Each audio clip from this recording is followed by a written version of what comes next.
ನಮಸ್ಕಾರ. ರಿವ್ಯೂ ಚಾನಲ್ಗೆ ಸ್ವಾಗತ. ನಾನು ಸೌಖ್ಯ ಗಾಂವ್ಕರ್. ಇರಾನ್ ಇಸ್ರೇಲ್ ನಡುವಿನ ಯುದ್ಧ ಮತ್ತಷ್ಟು ತೀವ್ರ ಸ್ವರೂಪ ಪಡ್ಕೊಳ್ತಾ ಇದೆ. ಇರಾನ್ ಈಗ ಮುಗಿ ಬೀಳ್ತಾ ಇದೆ ಇಸ್ರೇಲ್ನ ಮೇಲೆ.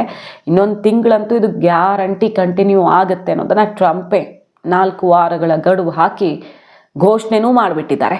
ಇದರ ನಡುವೆ ಭಾರತದಲ್ಲಿ ನೋಡಿ ಏನಾಗ್ತಿದೆ. ಸೋನಿಯಾ ಗಾಂಧಿ ಅವರಿಂದ ಆರ್ಟಿಕಲ್ ಈಗ ಪತ್ರಿಕೆಗಳಿಗೆ ನರೇಂದ್ರ ಮೋದಿಯವರ ಈ ನಡೆಯನ್ನು ಖಂಡಿಸಿ ಅಸಲಿಗೆ ಭಾರತದ ಈ ಸ್ಟ್ಯಾಂಡ್ ಯಾವ ರೀತಿ ಪ್ರಶಂಸೆಗೆ ಕಾರಣವಾಗಿದೆ. ಮೋದಿ ವಿರೋಧಿಗಳು ಕೂಡ ಪ್ರಶಂಸೆ ಮಾಡ್ತಾ ಇದ್ದಾರೆ.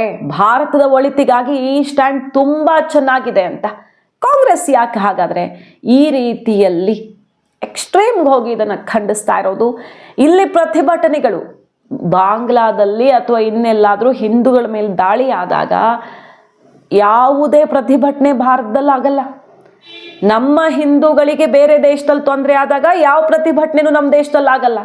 ಆದರೆ ಈಗ ಖಮೇನಿ ಸಾವಾಗಿರೋದಕ್ಕೆ, ಇರಾನ್ನಲ್ಲಿ ಅಲ್ಲೋಲ ಕಲ್ಲೋಲ ಸೃಷ್ಟಿ ಆಗ್ತಿರೋದಕ್ಕೆ ನಮ್ಮ ದೇಶದ ಒಳಗಡೆ ಅಶಾಂತಿ, ದಂಗೆ, ಹೋರಾಟ ಇದೆಲ್ಲ ಯಾಕಾಗತ್ತೆ ಅನ್ನುವಂಥ ಆಕ್ರೋಶ ಸಿಡ್ದಿದೆ. ಈಗ ಡೀಟೇಲ್ಸ್ ಇಡ್ತಾ ಹೋಗ್ತೀವಿ. ಮಿಸ್ ಮಾಡದೆ ನಮ್ಮ ಚಾನಲ್ನ ಸಬ್ಸ್ಕ್ರೈಬ್ ಮಾಡಿ, ನಿಮ್ಮ ಅಭಿಪ್ರಾಯ ಕಮೆಂಟ್ ಮಾಡಿ ತಿಳಿಸಿ. ಎಸ್ ವೀಕ್ಷಕರೇ, ಕಾಂಗ್ರೆಸ್ ತುಂಬಾ ಸೀರಿಯಸ್ ಆಗಿ ನರೇಂದ್ರ ಮೋದಿ ನಡೆಯನ್ನ, ಭಾರತ ಸರ್ಕಾರದ ನಿಲುವನ್ನು ಖಂಡಿಸ್ತಾ ಇರೋದು. ಸೋನಿಯಾ ಗಾಂಧಿ ಅವರಿಗೆ ಸ್ವತಃ ಅವರೇ ಆರ್ಟಿಕಲ್ ಬರೆದು, ಪತ್ರಿಕೆಗೆ ಆರ್ಟಿಕಲ್ ಬರೆದು, ಅಂದರೆ ಎಡಿಟೋರಿಯಲ್ ಪೇಜಲ್ಲಿ ಅವರ ಆರ್ಟಿಕಲ್ ಗಮನ ಸೆಳೀತಾ ಇದೆ. ಏನಂತ? Killing of a sitting head. ಒಂದು ದೇಶದ, ಭಾರತದ ಜೊತೆಗೆ ಚೆನ್ನಾಗಿರುವಂತಹ ದೇಶದ, ಅದು ನೆಗೋಷಿಯೇಷನ್ ಹಂತದಲ್ಲಿರೋವಾಗಲೇ ಸಿಟ್ಟಿಂಗ್ ಹೆಡ್ಡನ್ನು ಕೊಲ್ಲೋದು ಅಂದರೆ ಇಂತಹ ಒಂದು ಬೆಳವಣಿಗೆಯನ್ನು ಕಾಣೋಕೆ ಸಾಧ್ಯ ಇಲ್ಲ. ಅಷ್ಟು ಕೆಟ್ಟ ನಡೆ ಇದು. ಇದನ್ನು ಖಂಡಿಸ್ತಿಲ್ಲ ಭಾರತ. ನ್ಯೂ ಡೆಲ್ಲಿ ಸೈಲೆನ್ಸನ್ನು ನಿಜವಾಗಿಯೂ ಸಹಿಸ್ಕೊಳ್ಳೋಕೆ ಸಾಧ್ಯವೇ ಇಲ್ಲ ಅಂತ ಒಬ್ಬರು ಸೀನಿಯರ್ ಲೀಡರ್, ಮುತ್ಸದ್ದಿ ಅಲ್ವಾ, ಅವರೆಲ್ಲ ಅನುಭವ ಹೊಂದಿರುವಂಥ ನಾಯಕಿ ಅಲ್ವಾ, ಯಾವ ರೀತಿ ಸೋನಿಯಾ ಗಾಂಧಿ ಅವರು ಇದನ್ನು ಹೇಳ್ತಿದ್ದಾರೆ? ಹಾಗಾದರೆ ಭಾರತ ಯಾವ ಕಾರಣಕ್ಕೀಗ, ಒಂದೇ ಒಂದು ಕಾರಣ ಕೊಡಲಿ, ಯಾವ ಕಾರಣಕ್ಕೀಗ ಇರಾನ್ ಜೊತೆಗೆ ಸ್ಟ್ಯಾಂಡ್ ತಗೊಳ್ಬೇಕು?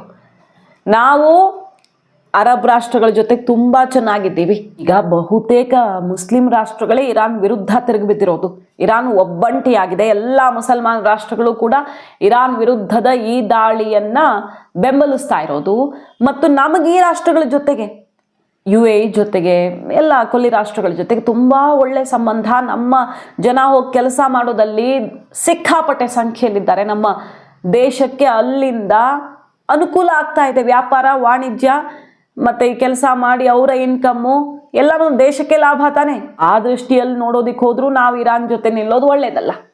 ಮತ್ತು ಈಗ ಅಮೆರಿಕ ಎಲ್ಲ ಕಂಟ್ರೋಲಿಗೆ ತೊಗೊಂಡ್ಬಿಟ್ರೆ ಬಹುತೇಕ ಹಾಗೆ ಆಗ್ತಿದೆ. ಅಲ್ಲಿ ಉತ್ತರಾಧಿಕಾರಿಗಳು ಅಂತ ಯಾರು ಘೋಷಣೆ ಮಾಡಿದ್ರೋ ಅವರನ್ನು ಫಿನಿಶ್ ಮಾಡಿದೆ ಈಗ ಅಮೆರಿಕ. ಉತ್ತರಾಧಿಕಾರಿಗಳು ಅಂತ ಕೆಲವರು ರೇಸಲ್ಲಿದ್ರಲ್ಲ, ಅವರು ಫಿನಿಶ್ ಆಗಿದ್ದಾರೆ. ಖಮೇನಿ ಕುಟುಂಬ ಕಂಪ್ಲೀಟ್ ಆಗಿ ವ್ಯಾನಿಶು. ಇನ್ನು ಅಮೆರಿಕ ಕಂಟ್ರೋಲ್ಗೆ ಇರಾನ್ ಹೋದ್ಮೇಲೆ, ಇರಾನ್ ಆಡಳಿತವೇ ಅಮೆರಿಕ ಕೈಗೊಂಬೆ ಆದಮೇಲೆ ಇರಾನ್ ಪರ ನಿಂತು ನಾವು ಅಮೆರಿಕವನ್ನು ಎದುರು ಹಾಕ್ಕೊಂಡು ಯಾವ ಮೂರ್ಖತನದ ಪರಮಾವಧಿ. ಹಾಗಾಗಿ ಈಗ ಜಗತ್ತಿನಲ್ಲಿ ಪವರ್ಫುಲ್ ಇರುವಂಥ ರಾಷ್ಟ್ರ ಅಮೆರಿಕ ಅನ್ನೋದು ಒಪ್ಕೊಳ್ಳೇಬೇಕು. ಆ ಅಮೆರಿಕವನ್ನೇ ಭಾರತ ಟ್ಯಾರಿಫ್ ವಿಚಾರದಲ್ಲಿ, ಟ್ರೇಡ್ ಡೀಲ್ ವಿಚಾರದಲ್ಲಿ ಆಟ ಆಡಿಸಿದೆ. ನಮ್ಮ ಪ್ರತಿಷ್ಠೆ ಅಂತ ಬಂದಾಗ, ನಮ್ಮತನ ಅಂತ ಬಂದಾಗ ನಾವೇನು ಮಂಡಿಯವರಿಲ್ಲ. ಆದರೆ ಈಗ ಇದು ನಮಗೆ ಸಂಬಂಧ ಇಲ್ಲದೆ ಇರೋದು ಡೈರೆಕ್ಟ್ಲಿ, ಬಟ್ ಎಲ್ಲ ಇಡೀ ಜಗತ್ತಿಗೆ ಸಂಬಂಧಪಟ್ಟಿರೋದು. ನಮಗೇನು ಲಾಭ? ಭವಿಷ್ಯದ ಲೆಕ್ಕಾಚಾರ, ಯಾರ ಜೊತೆಗೆ ನಾವಿದ್ರೆ ಒಳ್ಳೆಯದು ಅಂತ ಯೋಚನೆ ಮಾಡಿಕೊಂಡು ನಿರ್ಧಾರ ತಗೊಳ್ಬೇಕೋ, ಅಥವಾ ಇಲ್ಲಿ ಪ್ರತಿಭಟನೆಗಳಾಗ್ತಿರೋದು ಯಾಕೆ? ಶಿಯಾ ಮುಸಲ್ಮಾನರು ಇಲ್ಲಿ ವೋಟ್ ಬ್ಯಾಂಕ್ ಇದ್ದಾರೆ ಅಂತ ತಾನೆ. ಆ ವೋಟ್ ಬ್ಯಾಂಕ್ ಕಾಂಗ್ರೆಸ್ಗೆ ಡಿಸ್ಟರ್ಬ್ ಆಗುತ್ತೆ ಅಂತ ಮೋದಿ ಸರ್ಕಾರ ತೀರ್ಮಾನ ತಗೊಳ್ಬೇಕು ಅನ್ನುವ ಆಕ್ರೋಶ ಈಗ ಎದ್ದಿದೆ. ನ್ಯಾಷನಲ್ ಇಂಟ್ರೆಸ್ಟ್ ತೀರ್ಮಾನ ಆಗೋದು ನಮ್ಮ ದೇಶದ ಭವಿಷ್ಯದ ದೃಷ್ಟಿಯಿಂದ, ವೋಟ್ ಬ್ಯಾಂಕ್ ದೃಷ್ಟಿಯಿಂದಲ್ಲ ಅಂತ ಬಿಜೆಪಿಗರು ಕಾಂಗ್ರೆಸ್ ವಿರುದ್ಧ ಮುಗಿಬಿದ್ದಿದ್ದಾರೆ. ಈಗ ಸೋನಿಯಾ ಗಾಂಧಿ ಅವರು ಈ ರೀತಿ ಒಂದು ಆರ್ಟಿಕಲ್ ಬರೆದು ಸರ್ಕಾರದ ನಿಲುವನ್ನು ಖಂಡಿಸಿ ಅದನ್ನು ಸಂಸತ್ತಲ್ಲಿ ಚರ್ಚೆ ಮಾಡಬೇಕು ಅನ್ನೋ ತನಕ ಡಿಮ್ಯಾಂಡ್ ಮಾಡುತ್ತೆ ಕಾಂಗ್ರೆಸ್ಸು. ಅಂದರೆ ಹಾಗಾದರೆ ನ್ಯಾಷನಲ್ ಇಂಟ್ರೆಸ್ಟ್ಗಿಂತ ಒಂದು ಧರ್ಮದ ಇಂಟ್ರೆಸ್ಟೇ ಮೇಲ್ ಹೋದಾಗ ಏನಾಗತ್ತೆ ಅನ್ನೋದರ ಸಾಕ್ಷಿ ಅಲ್ವಾ ಇದು? ಯಾಕೆ ಖಂಡಿಸಿಲ್ಲ? ಭಾರತೀಯರ ಸಾವು ನೋವಿಗೆ ಅಥವಾ ಭಾರತೀಯ ಮೂಲದವರ ಸಾವು ನೋವಿಗೆ ಬೇರೆ ಬೇರೆ ರಾಷ್ಟ್ರಗಳಲ್ಲಿ ಏನಾದರೂ ಸಮಸ್ಯೆ ಆದಾಗ ಯಾಕೆ ಖಂಡನೆ ವ್ಯಕ್ತವಾಗಿಲ್ಲ? ಕಡೆ ಪಕ್ಷ ಮಡುರೋ ವೆನೆಜುವೆಲ್ಲಾ ಅಧ್ಯಕ್ಷನನ್ನ ಕಿಡ್ನಾಪ್ ಮಾಡ್ಕೊಂಡು ಹೋದಾಗ್ಲೂ ಯಾರೂ ಕಣ್ಣೀರು ಹಾಕ್ಲಿಲ್ಲ. ಆತ ಮುಸ್ಲಿಂ ಲೀಡರ್ ಆದ್ರೂ ಆತನಿಗೆ ಇಲ್ಲಿ ಯಾರು ಫಾಲೋವರ್ಸ್ ಇಲ್ಲ, ಯಾರೂ ಕಣ್ಣೀರು ಹಾಕ್ಲಿಲ್ಲ ಪಾಪ. ಈಗ ಖಮೇನಿ ಫಾಲೋವರ್ಸ್ ಇಲ್ಲಿ ವೋಟರ್ಸ್ ಇದ್ದಾರೆ ಅನ್ನೋ ಕಾರಣಕ್ಕೆ ಈ ರೀತಿ ದೇಶದ ಇಂಟ್ರೆಸ್ಟ್ ಅನ್ನ ಬಲಿ ಕೊಡೋದಕ್ಕಾಗತ್ತಾ ಅನ್ನುವಂಥ ಆಕ್ರೋಶವೇ ಸಿಡ್ತಿದೆ. ನರೇಂದ್ರ ಮೋದಿ ಅವರು UAE ಮೇಲಿನ ಇರಾನ್ ದಾಳಿಯನ್ನ ನೇರವಾಗಿ ಖಂಡಿಸಿದ್ದಾರೆ. ಇರಾನ್ ಮಾಡ್ತಿರೋದು ಖಂಡಿತ ತಪ್ಪು, ಈ ರಾಷ್ಟ್ರಗಳನ್ನ ಎಳೆದು ತರ್ತಿರೋದು. ಮುಸಲ್ಮಾನ್ ರಾಷ್ಟ್ರಗಳೆಲ್ಲ ಒಂದಾಗಿವೆ, ಅಮೆರಿಕ ಇಸ್ರೇಲ್ ದಾಳಿಗೆ ಬಲ ಕೊಡ್ತಿವೆ ಅನ್ನೋ ಕಾರಣಕ್ಕೆ ಇರಾನ್ ಇವ್ರ ಮೇಲೆ ಮುಗಿಬಿದ್ದಿದೆ. ಈಗ ಅಮೆರಿಕಕ್ಕಿಂತ ಹೆಚ್ಚು UAE ಮೇಲೆ, ಬೇರೆ ರಾಷ್ಟ್ರಗಳ ಮೇಲೆ ದಾಳಿ ಮಾಡ್ತಿರೋದೇ ಜಾಸ್ತಿ ಆಗಿದೆ. ಪ್ರಧಾನಿ ನರೇಂದ್ರ ಮೋದಿ ಅವರು ಅದನ್ನ UAE ಅಧ್ಯಕ್ಷ ಜೊತೆ ಶೇಖ್ ಮೊಹಮ್ಮದ್ ಬಿನ್ ಅವ್ರ ಜೊತೆಗೆ ಮಾತಾಡಿ ಈ ವಿಚಾರದಲ್ಲಿ ತನ್ನ ಸ್ಪಷ್ಟ ನಿಲುವನ್ನ ಪ್ರಕಟಿಸಿದ್ದಾರೆ. ಸಂಕಷ್ಟದ ಕಾಲದಲ್ಲಿ ಭಾರತ UAE ಜೊತೆಗೆ ಗಟ್ಟಿಯಾಗಿ ನಿಲ್ಲತ್ತೆ ಅನ್ನುವಂಥ ನಿರ್ಧಾರವನ್ನ ಪ್ರಕಟಿಸಿರೋದು. ಇಲ್ಲಿ ಯಾರಿಗೂ ಮುಲಾಜಲ್ಲಿಲ್ಲ, ನಾವು ಯಾರನ್ನೂ ಓಲೈಸಬೇಕಾದಂಥ ಅನಿವಾರ್ಯತೆ ಇಲ್ಲ. ಇರಾನ್ ತೈಲ ಸಪ್ಲೈ ಈಗ ನಾವು ಏನು ಮಾಡಿದ್ರೂ ಡಿಸ್ಟರ್ಬ್ ಆಗುತ್ತೆ, ಅದು ಇಡೀ ಜಗತ್ತಿಗೆ ಪ್ರಾಬ್ಲಮ್ ಆಗುತ್ತೆ. ನಮಗೆ ರಷ್ಯಾ ಆಪ್ಷನ್ ಮತ್ತೆ ಓಪನ್ ಆಗಬಹುದು ಈ ಮೂಲಕ. ಈಗ ಅಮೆರಿಕ ಒತ್ತಡ, ಅಮೆರಿಕ ಸ್ಯಾಂಕ್ಷನ್ಸು ಎಲ್ಲ ಸಮಸ್ಯೆಯನ್ನು ಮಾಡಿಟ್ಟಿತ್ತಲ್ಲ, ಟ್ಯಾರಿಫು, ಟ್ರೇಡ್ ಡೀಲ್ ವಿಚಾರದಲ್ಲಿ ರಷ್ಯಾ ಜೊತೆಗೆ ಒಂದಿಷ್ಟು ಲಿಮಿಟ್, ನಾವೇನು ಅದನ್ನು ಸ್ಟಾಪೇ ಮಾಡಿಬಿಡ್ತೀವಿ ಅನ್ನೋದಿಲ್ಲ. ಬಟ್ ನಮಗೆಲ್ಲ ಲಾಭ ಆಗುತ್ತೋ, ಯಾವ ಡೀಲಿಂದ ಹೆಚ್ಚು ಲಾಭ ಆಗುತ್ತೋ ಅದನ್ನು ವಾಣಿಜ್ಯಾತ್ಮಕ ದೃಷ್ಟಿಯಿಂದ ನೋಡಿ ಭಾರತ ಹೆಜ್ಜೆ ಇಡಬೇಕಿತ್ತು. ಈಗ ಇರಾನಲ್ಲಿ ಪ್ರಾಬ್ಲಮ್ ಆಗಿರೋದ್ರಿಂದ ರಷ್ಯಾದ ಜೊತೆಗಿನ ತೈಲ ವ್ಯಾಪಾರ ಒಪ್ಪಂದಕ್ಕೆ ಮತ್ತೆ ಅನುಕೂಲನೂ ಆಗಬಹುದು, ಹೇಳಕ್ಕಾಗಲ್ಲ.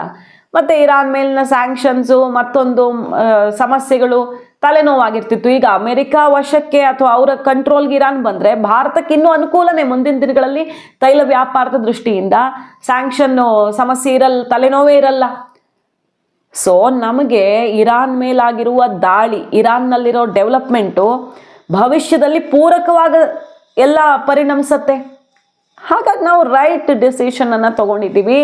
ಅದನ್ನು ವೋಟ್ ಬ್ಯಾಂಕ್ ಕಾರಣದಿಂದ ಖಂಡಿಸ್ಬೇಕೆ ಯಾರಾದರೂ, ಬಿಟ್ಟರೆ ಇನ್ನೇನು ಕಾರಣ ಇಲ್ಲ. ನೋಡಿ, 4 ಎಕ್ಸಾಂಪಲ್ ಸಿಗತ್ತೆ. ಖಮೇನಿ ಭಾರತದ ಆಂತರಿಕ ವಿಚಾರಗಳಲ್ಲಿ ಹೇಗೆ ತಲೆ ತೋರಿಸಿದ್ದು ಅನ್ನೋದಕ್ಕೆ ಒಂದಲ್ಲ ಎರಡಲ್ಲ 4 ಎಕ್ಸಾಂಪಲ್ಸ್ ನಮ್ಮ ಕಣ್ಮುಂದಿವೆ. 2017ರಿಂದ 2024ರವರೆಗೆ 4 ಬಾರಿ ಆಂತರಿಕ ವ್ಯವಹಾರಗಳಲ್ಲಿ ಹಸ್ತಕ್ಷೇಪ ಮಾಡಿದ್ರು. ಭಾರತ ವಿದೇಶಾಂಗ ಸಚಿವಾಲಯ 4 ಬಾರಿ ದೆಹಲಿಯಲ್ಲಿರುವ ಇರಾನ್ನ ರಾಯಭಾರಿಗಳನ್ನು ಕರೆಸಿ ಎಚ್ಚರಿಕೆಯನ್ನು ಕೊಟ್ಟಿತ್ತು. ಭಾರತ ಇರಾನ್ ಸಂಬಂಧ ಹಳಸೋಕ್ ಶುರುವಾಗಿತ್ತು ಇತ್ತೀಚೆಗೆ. ವಿಶೇಷವಾಗಿ ಕಾಶ್ಮೀರ ಪಾಕಿಸ್ತಾನಕ್ಕೆ ಸಪೋರ್ಟ್ ಮಾಡ್ಕೊಂಡು ಬಂದಿರೋದು. ಸದಾ ಇಲ್ಲಿ ಭಾರತದಲ್ಲಿ ಮುಸ್ಲಿಮ್ರನ್ನ ಟಾರ್ಗೆಟ್ ಮಾಡಲಾಗಿದೆ, ಇಲ್ಲಿ ಮುಸಲ್ಮಾನರು ಕಷ್ಟದಲ್ಲಿದ್ದಾರೆ ಅಂದರೆ ಇಲ್ಲಿ ನಮ್ಮ ದೇಶದಲ್ಲಿ ಸಹಿಷ್ಣುತೆ ಇಲ್ಲ ಅನ್ನೋ ರೀತಿಯಲ್ಲಿ ಪದೇ ಹೇಳ್ತಾ ಇದ್ದಿದ್ದು. ಭಾರತದ ಆಂತರಿಕ ವಿಚಾರಗಳಲ್ಲಿ ಸಿಕ್ಕಾಪಟ್ಟೆ ಸಲ ತಲೆ ತೋರಿಸಿದ್ದಂತಹ ಖಮೇನಿ ಹತ್ಯೆಗೆ ಕಣ್ಣೀರು ಹಾಕುವ ಅವಶ್ಯಕತೆ ಇದೆಯಾ ಅನ್ನುವಂಥ ಆಕ್ರೋಶವೇ ಸಿಡಿದಿದೆ. ಹಾಗಂತ ವ್ಯಾಪಾರ ವಾಣಿಜ್ಯ ಒಪ್ಪಂದ ಚೆನ್ನಾಗೇ ಇತ್ತು, ಈಗ ಇಲ್ಲಿಗೆ ಮುಗೀತು, ಯುದ್ಧ ನಿಲ್ಲಲಿ ಅಂತಾನೆ ಭಾರತ ಬಯಸ್ತಿರೋದು. ಯಾಕಂದರೆ ಸಾವು ನೋವು ಯಾವ ದೇಶದಲ್ಲೂ ಬೇಕಾಗಿಲ್ಲ, ಇರಾನಲ್ಲೂ ಬೇಕಾಗಿಲ್ಲ. ಇದು ಮುಂದುವರಿತಾ ಪೈಪ್ಲೈನ್ಸು, ಫ್ಯೂಯಲ್ ಪೈಪ್ಲೈನ್ಸ್ ಎಲ್ಲ ಟಾರ್ಗೆಟ್ ಆಗ್ತಾ ಇದೆ. ಈಗ ಸಿಕ್ಕಾಪಟ್ಟೆ ಡ್ಯಾಮೇಜ್, ಪ್ರತಿಷ್ಠೆ ಆಗಿ ತಗೊಂಡು ಟ್ರಂಪ್ ಅತಿರೇಕಕ್ಕೆ ಹೋಗಿರೋದು, ಇದನ್ನೆಲ್ಲ ಭಾರತ ಯಾವತ್ತೂ ಒಪ್ಕೊಳ್ಳಲ್ಲ. ಇದು ಎಲ್ಲರಿಗೂ ಇಡೀ ಜಗತ್ತಿಗೆ ಪ್ರಾಬ್ಲಮ್ಮೇ. ಸೊ ಭಾರತ ಏನು ಸ್ಟ್ಯಾಂಡ್ ತಗೊಳ್ಬೇಕು ಈ ಹೊತ್ತಲ್ಲಿ ಅದನ್ನು ತುಂಬ ಸರಿಯಾಗಿ ತಗೊಂಡಿದೆ.